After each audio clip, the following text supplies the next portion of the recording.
Hi all, ഞാൻ എൻ്റെ ഈ ഫിലോഡൻഡ്രോൺ ചെടി ഉണ്ടല്ലോ, അതിങ്ങനെ ഒരുപാട് നീളം പോയി.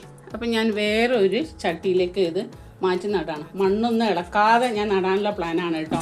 കാരണം ഇവിടെ നല്ല ചൂടാണ്. അപ്പോൾ മണ്ണ് ഇളക്കാതെ ഇതേപോലുള്ള ഒരു ചട്ടിയിലേക്ക് ഞാൻ ഇത് നടാൻ പോവാണ്. അത് കാണാം. ഞാനിതാ ഈ നീളമുള്ള ഈ പോട്ടിലേക്കാണ് നടുന്നത്. ഇതാണ് സ്റ്റിക്ക് കേട്ടോ. ഇത് ഞങ്ങളുടെ അവിടെയുള്ളൊരു വാട്ടർ കമ്പനിയിൽ ഒരു ഫിൽറ്റർ ചെയ്യാൻ ഉപയോഗിക്കുന്ന, വാട്ടർ ഫിൽട്രേഷൻ ഉപയോഗിക്കുന്ന ഒരു സംഭവമാണല്ലോ ഇത്. അതിനെ നൂലൊക്കെ കട്ട് ചെയ്ത് കളഞ്ഞിട്ട് ഇതാണ് സ്റ്റിക്കായിട്ട് യൂസ് ചെയ്യുന്നത്.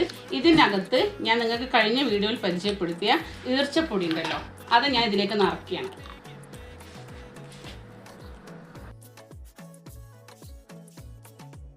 ഞാൻ ഈ പോട്ടിലേക്ക് കുറച്ച് ചിരട്ട നിരത്തിയിട്ടുണ്ട്. പിന്നെ ഇനി ഒരു ലെയർ ഇതിൻ്റെ പോട്ടിംഗ് സോയിൽ ഇടുകയാണ് ഞാൻ ഇതിനകത്ത്. കാരണം അത് ചെറിയ ചട്ടിയല്ലേ, അപ്പോൾ അതുകൊണ്ട് കുറച്ച് ഞാൻ പോട്ടിംഗ് സോയിൽ ഇതിലിടുകയാണ്. ഇതാ വേരൊന്നും ഇളകാതെ ഞാനിതിന്ന് എടുത്തിട്ടുണ്ട്. ഇനി ഇത് പ്ലാന്റിലേക്ക്, ഈ പോട്ടിലേക്ക് ഇത് മാറ്റി നടുകയാണ് കേട്ടോ. ഇതാ ഞാൻ ഇതൊക്കെ വെച്ച് റീപ്ലാന്റ് ചെയ്യും. ഇതിനകത്തില്ലേ ഈ കുഴലിൻ്റെ ഉള്ളിലേക്ക് ഞാൻ ഈ ഈർച്ചപ്പൊടി നിറയ്ക്കുകയാണ് കേട്ടോ.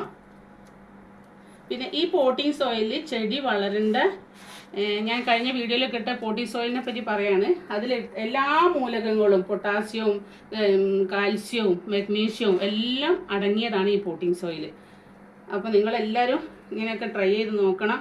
പിന്നെ നമ്മുടെ വീടിനുള്ളിൽ ഫ്ലാറ്റിലായാലും പുറത്തായാലും ഒക്കെ പച്ചമുളകോ തക്കാളിയൊക്കെ ഉണ്ട്, അതിനൊക്കെ ഇത് ഉപയോഗിക്കുക കേട്ടോ. ബാക്കി സ്ഥലത്തുകൂടി ഈ പോട്ടിംഗ് സോയിൽ നിറയ്ക്കുകയാണ്. ഇതിൻ്റെ കൂടെ വേറെ ചെടിയും ഉണ്ട് കേട്ടോ, കണ്ടില്ലേ. ഇത് ഞാൻ റീപ്ലാന്റ് ചെയ്തു. ഇത് ഒക്കെ നനച്ചു, വെള്ളമൊക്കെ ഒഴിച്ചു കൊടുത്തിട്ടുണ്ട്. പിന്നെ കഴിഞ്ഞ വീഡിയോയിൽ ഞാൻ പറഞ്ഞിരുന്നു അണ്ടിപ്പരിപ്പിൻ്റെ തോല് കേട്ടോ, അതിടുമ്പോൾ ശ്രദ്ധിക്കണേ. അതിൽ അണ്ടിപ്പരിപ്പിൻ്റെ ഒരു അംശവും അതിൽ വരാൻ പാടില്ല, ഉറുമ്പ് വരാൻ ചാൻസ് ഉണ്ട്. അപ്പോൾ അത് ശ്രദ്ധിക്കണം.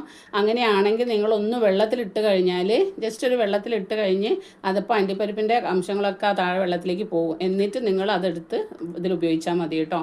അത് ശ്രദ്ധിക്കണേ.